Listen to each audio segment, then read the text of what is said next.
So this is my commentary on the whole Meg Thee Stallion, Tory Lanez situation, and I made a video about intimate partner violence. And so I've been on Twitter reading a lot of comments from men in particular, and some black men, but black women too, talking about, well, what did Meg do? We don't know both sides of the story.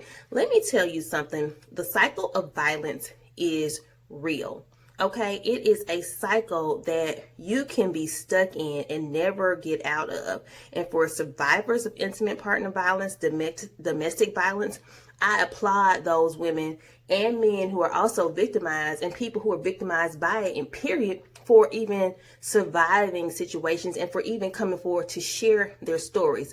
Instead of persecuting Meg Thee Stallion and nailing her to the cross, what people need to really be understanding is that when women in particular are in situations where they are experiencing violence, they are often intimidated so much that they don't feel that they can share their perspective.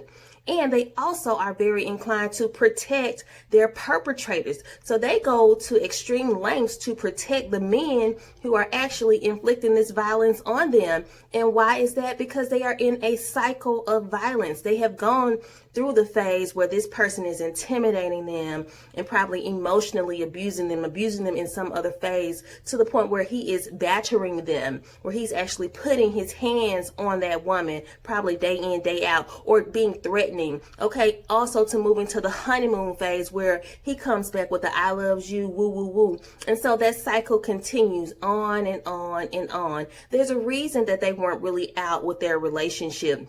She probably felt embarrassed. She probably didn't know how to get out of that situation.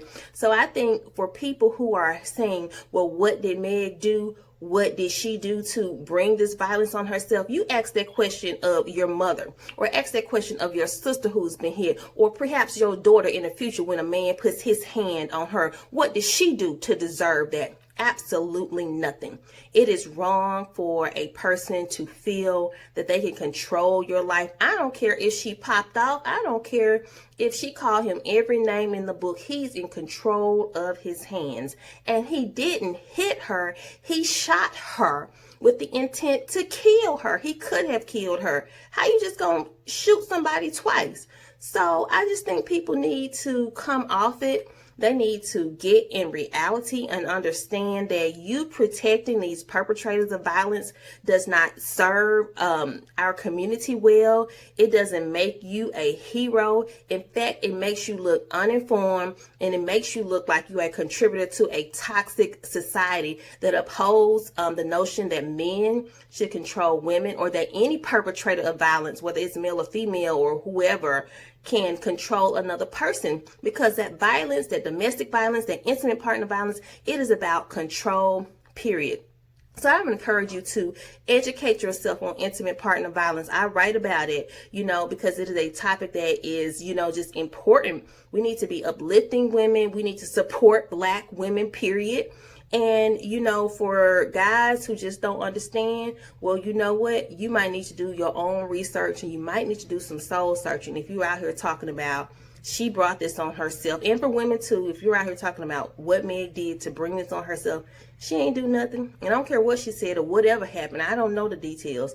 I'm saying this: that brother shot a sister 2 times in the foot, and he needs to be before a judge and a jury. And whatever comes with that, then he put himself in that situation. And I do hope, truly hope, that Meg is able to feel empowered or find a way out of this situation, get the therapeutic support that she needs. Because, everybody's talking about, well, why didn't she come out sooner? Because she traumatized. The girl said she was traumatized, okay? So when women and men or people have been exposed to intimate partner violence, they have been in a cycle. We don't know how long she was experiencing trauma in that particular relationship. And it's difficult to talk about such things. And so I think there needs to be a strong level of compassion for people. And people need to just stop acting like they don't know people in their family who have gotten beaten, or people who've been mistreated, or somebody who's, been abused. It happens, and it's real. It happens in the church, in the black church. It happens in the political arena. It happens in educational systems.